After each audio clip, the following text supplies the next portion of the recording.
Good afternoon, Facebook, YouTube, and Twitter. This is Rich again, back for your second and final video blog of the day for Saturday, December 5th, 2015, around 2:30 in the afternoon in Belwick, Massachusetts. It's a nice day out. It's spring-like in the 50s, and tomorrow's could be 60 and stuff. Some news to report, only one little news item. The San Francisco Giants signed free agent pitcher Jeff Schumacher to a 5-year contract worth $90 million pending a physical. That's about it on the news. My second and final video blog subject of today is about the history of the AWA World Title, the American Wrestling Association. The AWA was around from 1960 through 1990. It was based out of Minneapolis, Minnesota, and it was owned by Vern Gagne, and a major promoter was Wally Carbo. And this is the history of the AWA World Championship. The AWA was formed by Vern Gagne and Wally Carbo. They broke away from the NWA after the NWA refused to give Vern Gagne a title shot at the NWA World Champion. At the time, Pat O'Connell was actually recognized as the first AWA World Champion in 1960, but a few months later, he didn't defend the title within 90 days, and so they gave it to Vern Gagne. Vern Gagne owned the AWA, and plus it was a smart thing to do because Vern was never going to leave the company. He owned it, so he put the world title on himself. And for the next 8 years, from 1960 to 1968, Vern was kind of had like a bounced the AWA world title back and forth between him and Mr. M, who was Bill Miller. He also lost it and won it back from Gene Kiniski, and also Fritz von Erich and Mad Dog Vachon. They bounced the AWA World Title back and forth. They even had the Crusher defeat Vern Gagne for the AWA World Title, but Vern won it back, and like 1965 was the only year that Vern Gagne did not hold the AWA World Title until 1976 because Mad Dog Vachon had a long reign. He had it almost a year, but he lost it to Mighty Igor, but won it back. He actually dropped it to Dick the Bruiser, Mad Dog Vachon, like in late 1965, but he won it back. And eventually Vern Gagne won the AWA World Title back later on that year in 1966. Then in 1968, Dr. X, who was the Destroyer, beats Vern Gagne for the AWA World Title, but Vern Gagne wins it in like August of 1968, and for 7¼ years, Vern Gagne did not lose the AWA World Title. Usually the AWA World Title was like they defended it in Minneapolis or Chicago and Omaha. Actually, at one time there was a promotion in Omaha called the AWA. That was roughly the same time the AWA was formed. Also, years prior, there was an AWA World Title that was based out of Boston, but this has nothing to do with that. And Vern Gagne was a very great wrestler, so much of a technical wrestler. He defended his AWA title all over the world during his 7-year title reign, which lasted over 2,000 days. He defended it like against top comers like Ivan Koloff, Wade Crippler Stevens, Billy Robinson, Mad Dog Vachon, Nick Bockwinkel, all over the world. He just had a stranglehold on the AWA World Title. And Vern was also the owner, so he was never going to give up the AWA World Title until 1975. That's when a wrestler, this Nick Bockwinkel, who was a heel, managed by Bobby the Brain Heenan, was a top contender for Vern Gagne's AWA World Title. And Nick Bockwinkel Bockwinkel came to the AWA years prior. He was in a tag team with Ray the Stevens. They won the AWA World Tag Team Championship, but like Vern Gagne, Nick Bockwinkel wanted the big prize of all, the AWA World Title, and Nick Bockwinkel just had a great style with his elegant words. They were his professionalism. In November of 1975 in Chicago, Nick Bockwinkel defeated Vern Gagne to win the AWA World Title, and for the next 4.5 years, Nick Bockwinkel was the top wrestler in the AWA. With the AWA World Title, he defended it against such stars as Jim Brunzell and the Mighty Igor, and like he went to other wrestling territories to defend it. In Southwest Championship Wrestling against Bruiser Brody, in Memphis territory against Jerry the King Lawler. He even traveled to Georgia to defend it against Mr. Wrestling 2. There was an angle that took place in Georgia Championship Wrestling when Nick Bockwinkel and Bobby the Brain King came to in Georgia Championship Wrestling. They were interviewed by the Dean of Wrestling Announcers, Gordon Soley, and they were issuing a challenge to anybody to challenge for the AWA World Title. And then the most popular wrestler of Georgia Championship Wrestling that time, Mr. Wrestling 2, came in, and Nick Bockwinkel and Bobby the Brain King were attacking him, and next thing you know, Mr. Wrestling 2 actually knocks out Gordon Soley by mistake. He thought it was, Nick Bockwinkel and Bobby the Brain King, and that was a famous wrestling angle. It's one of the few times that Gordon Soley got involved in a wrestling angle. But Nick Bockwinkel beat Mr. Wrestling 2 at the Omni to retain the AWA World Title. He also wrestled the Funks, Terry Funk and Dory Funk Jr. for the AWA World Title, beating them. He also faced off against Bob Backlund in Toronto in a title versus title match for the WWF title, which ended up in a double count out and stuff. And Nick Bockwinkel was, a very, very great wrestler, probably one of the best heels in the 70s. And with Bobby the Brain in his corner, he was amazing. But Vern Gagne was like in his 50s, but he wanted one more reign as AWA World Champion before he retired. So Nick Bockwinkel dropped the AWA World Title back to Vern Gagne in 1980, and they continued their long-running feud. Vern was in his 53, 54 years old. He wanted to retire as a winner, and on May 10th, 1981, at the St. Paul Civic Center, Vern Gagne beats Nick Bockwinkel to retain the AWA World Championship and retire as the AWA World Champion. So the fans were going wild and stuff like that. When Vern retired, they were going to have a tournament, but AWA President Stanley Blackburn, in a few weeks later on television, says it would have been the logistics to stage a tournament would have been impossible. So by default, they gave back the AWA World Title to Nick Bockwinkel, which was a good move because Nick Bockwinkel was Vern Gagne trusted Nick Bockwinkel and stuff, and they basically were best friends back out of the ring and stuff. And Nick Bockwinkel continued to dominate the AWA World Title scene for the next 3 years. He actually dropped it for about 3 months to a wrestler who was from Germany, who owned a wrestling federation called the Catch Wrestling Association. It was Otto Vons and there was rumors that Otto paid Vern Gagne $50,000 to get himself a title reign, and he took Vern's.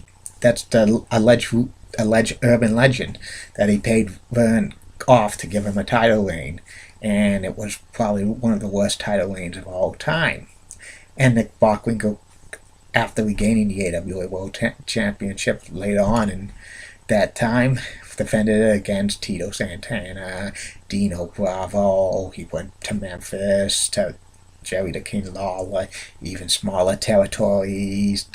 He actually wrestled a young Terry Allen, who was Magnum TA, and Bruiser Brody, and so many others.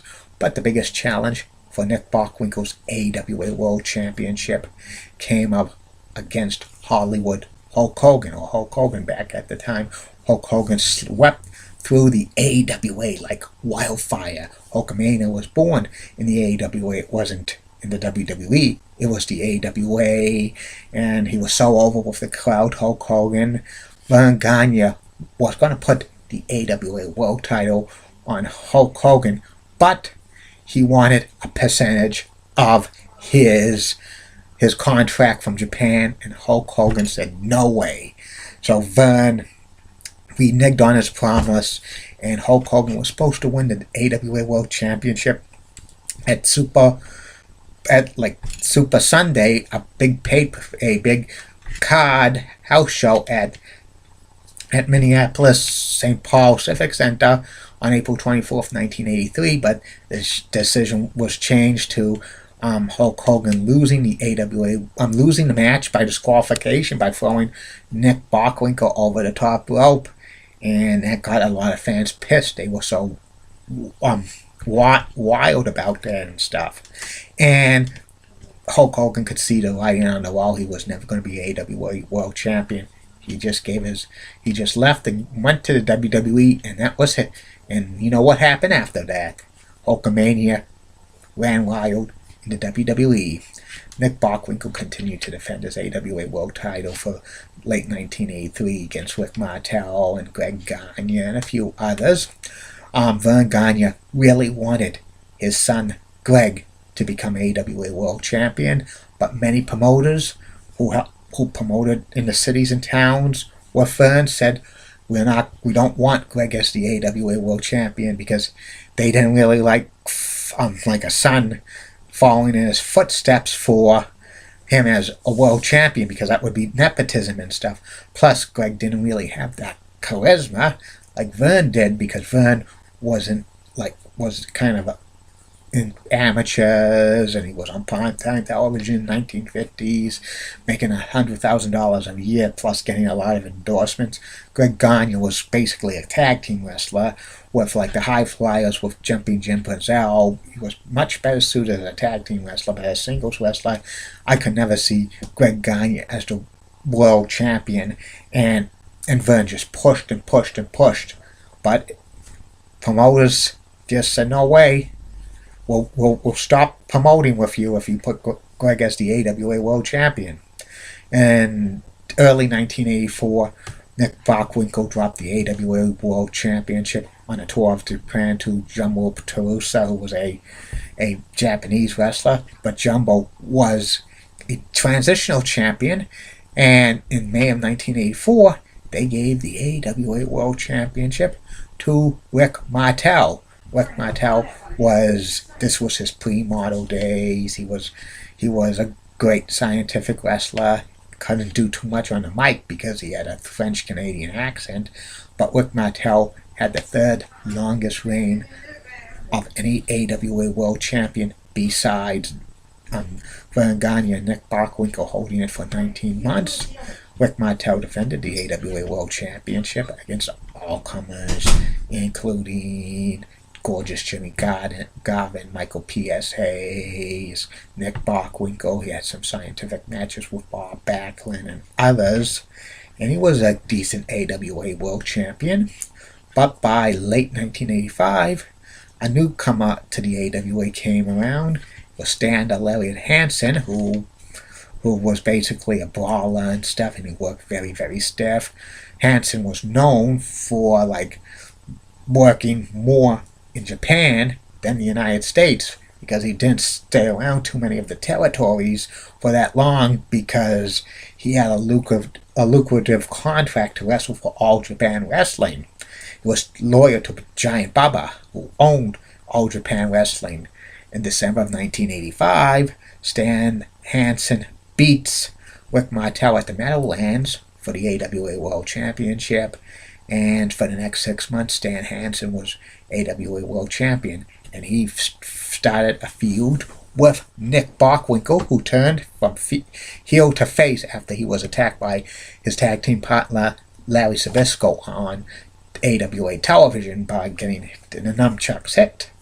And they had, like, Nick Bockwinkel had a match against Stan Hansen at Wrestle Rock 86, and that match was supposed to be like Nick Bockwinkel going over Stan Hansen, but Stan Hansen kind of threw a fit, and it was changed to a disqualification and stuff. But Stan Hansen was going to eventually drop the AWA World title to Nick Bockwinkel. But like the summer of 1986, Stan Hansen was going to be touring all Japan that summer, and Bubba was advertising him as the AWA World Champion, and he was supposed to make a lot of title defenses with the AWA belt over in all Japan, but Verne Gagne was not notified about this. He didn't know about it, and Stan Hansen was going to drop the AWA World title at a house show in Denver, Colorado in June 1986 to Nick Bockwinkel. He was at the arena, but he just left the arena, Stan Hansen. He took the old AWA belt, and I heard he rammed it with a car and stuff. And then Nick Bockwinkel holds the AWA World title for the 4th time, and he's 53 years old, but he gives good matches. He gave an awesome match to Curt Hennig that was shown on the AWA Championship Wrestling on ESPN in New Year's Eve 1986, which was pretty amazing. 1 hour. It got the highest rated programming in ESPN history up to that point. Curt Hennig was like a face, but he turned heel in like early 1987, turning on Greg Gagne. He was nicknamed Cool Curt Hennig. He beat Nick Bockwinkel for the AWA World title at Super Clash 3 in San Francisco with help by Larry Zbyszko, the living legend. And Curt Hennig has a year-long reign as AWA World Champion. He defended it against Wahoo McDaniels, Kevin Kelly, Greg Gagne. Actually, Greg Gagne won the AWA World title at a Thanksgiving Day house show in Minneapolis, St. Paul area, with help from Verne Gagne, and people thought this was it, that Verne finally got his wish with Greg getting the AWA World Championship, but it was one of those finished to keep the fans happy in St. Paul. But the next week on television, the AWA Board of Directors returned it to Curt Hennig and stuff. Just a bait and switch approach, and Curt Hennig was great as a heel for AWA World Champion, but he was working on a deal to leave for the WWE, and he gave his notice to Verne that he was going to the WWE to become Mr. Perfect. And this is when the AWA was kind of, the talent was going away. They were going to either NWA, Mid-Atlantic, which was warping into WCW, or the WWE. And Verne Gagne was basically, as his promotion was dying and stuff, all the stars were real old and couldn't wrestle anymore. Like Nick Bockwinkel left the AWA to become a producer for the WWE and do some commentary. The Crusher and the Bruiser were basically retired.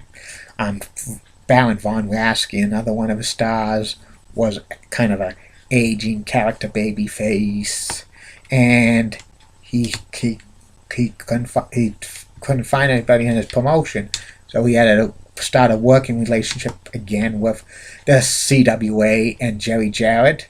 And Jerry the King Lawler, who co-owned CWA with Jerry Jarrett, agreed to become AWA World Champion. On May 9th, 1988, the King Jerry Lawler beat Curt Hennig at the Mid-South Coliseum to win the AWA World title. If Jerry the King Lawler lost, he would retire from wrestling. But Jerry the King Lawler was going to win, because he would not retire in his hometown. And then for the next 8 months, Jerry the King Lawler defends in the AWA World title. He's basically a face to start off with at first, but then he turns heel, and then they work with world-class championship wrestling, to have a feud between Jerry the King Lawler and Kerry Von Erich, the modern-day Warrior. And they have a match at Super Clash 3 in Chicago with Kerry Von Erich facing Jerry the King Lawler. And the King wins by the referee's decision because Kerry Von Erich was bleeding profusely and stuff. And Kerry Von Erich had the claw on Jerry the King Lawler. Everybody thought Kerry Von Erich was AWA World Champion. If that would have happened, they would have been the first ever father-son combination world champion ever, with Fritz Von Erich winning the AWA World title in 1963 and Kerry Von Erich in 1988. But the referee stopped it because he was bleeding profusely, and Jerry the King Lawler won, and he also unified the WCCW World title. So that was the unified title that was shown in like USWA for years. And Jerry the King Lawler's reign as AWA World Champion ended in early 1989. The kayfabe reason why Jerry the King Lawler was stripped of the AWA World title: he missed 7 mandatory title defenses. But the actual reason why Jerry the King Lawler was stripped of the AWA World Champion, he did not get paid for wrestling on Super Class 3. And he just decided not to go back to the AWA. I don't blame him. It's not charity to wrestle on a pay-per-view. It's not charity. So he just left. And that put another dilemma on the declining AWA. Who could be the AWA World Champion? And Vern Gagne wanted desperately to put his son, Greg, as the AWA World Champion again, but promoters didn't want that. So he did the next best thing. Larry Zbyszko, the living legend, who was a heel. Larry's Matt was married to Vern's daughter, Catherine. And Vern had the idea, if I can't put it on Greg, I'm going to put it on Larry Zbyszko. In February 1989, they have a battle royal for the AWA World title. The final 2 men were Larry Zbyszko and the Z-Man, Tom Zink. Larry Zbyszko eliminates Tom Zink, and he becomes the AWA World Champion. And for the next year, Larry Zbyszko was the AWA World Champion, but he didn't have too many title defenses because the talent roster of AWA was down to nothing and stuff. And in early 1990, Larry Zbyszko takes a tour of Japan. He drops it to Mr. Saito, who was a heel in AWA, but in Japan he's a face. So Mr. Saito beats Larry Zbyszko. But a few months later, in the spring of 1990, Larry Zbyszko beats Mr. Saito for the AWA World title. And this is the continuation of the AWA basically being down to 0 talent. Summer of 1990, they were going to put the AWA World title on Sergeant Slaughter. But Sergeant Slaughter gives his notice to go to the WWE and become an outright sympathizer. And basically, not too many dates left for Zbyszko to defend the AWA World title. There was a rumor going around that if the AWA somewhat survived into 1991, they were going to give Harley Race the AWA World Championship to win, but Zbyszko was going to win it back because Harley Race and Larry Zbyszko had a good match on one of the last programs of AWA on ESPN. But when ESPN decided to pull the plug on the AWA in the fall of 1990, the AWA basically needed to fold it and stuff because they didn't have any exposure, or the talent just continued to leave to WWE or WCW, and Larry Zbyszko was the last AWA World Champion on record. And the summary of the AWA World title was this World title was a very prestigious title, but looking back, it was really only 2 men who are basically synonymous with this title. Vern Gagne and Nick Bockwinkel, both wrestlers, deserve to be like AWA World Champion. They were the AWA and stuff, and having the best feud ever in the AWA. Vern Gagne and Nick Bockwinkel. All the other champions were like, transitional champions or back and forth champions. Rick Martel had potential to become a great AWA World Champion and stuff. He could have had maybe 2-3 year reign, and also Kurt Hennig, but he was on to other things as well. When Larry Zbyszko could have had a very, very long title reign if somehow the AWA lasted several more years. I bet Zbyszko would have had long reign as AWA World Champion, bouncing it back and forth from wrestler to wrestler, but that was not meant to be. That's about it on this video blog. That's about it on these video blogs for today. I will be back tomorrow. There'll be an extra video blog tomorrow for video blogs.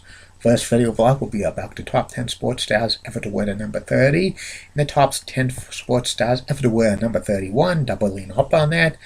Another video blog will be about predictions of 2016, will be about sports media, and the fourth and final video blog and that will be about the late great WWE Hall of Famer Eddie Guerrero. I lie, I cheat, I steal. Keep calm, everybody. I'm a Julie Blooded guy. Molly Rosenblatt of Fox 35 rocks and has nice legs. Amy Swensee's the best. Elizabeth Hart so stunning. Barbara Gibbs of ABC 11 is a stunning blonde who has a cute accent, southern accent, and in the words of Dee Patel last week, no bus, see you tomorrow.